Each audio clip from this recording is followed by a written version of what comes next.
દરેક બહાદુરીની કિંમત દોલત જ નથી હોતી મહારાજ.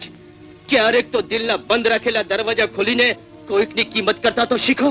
આજે તમારા રાજની કોઈ તાકાત મને બોલતા નહીં રોકી શકે. સાંભળ્યું છે કે માણંદ દેશના મહારાજા જસવંત સિંહ આપેલ બોલ પાડવામાં એકો મનાય છે.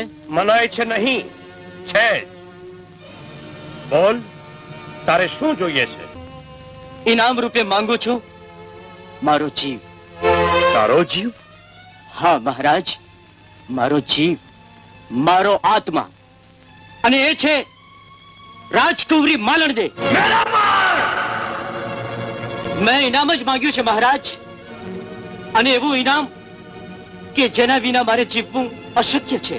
નહીં મહારાજ, નહીં, આ શક્ય નથી. કેમ શક્ય નથી દીવાનજી? આપેલ બોલ પ્રાણના ભોગે પણ પાળનારા મહારાજ માટે કોઈ પણ ઇનામ આપવું શક્ય છે.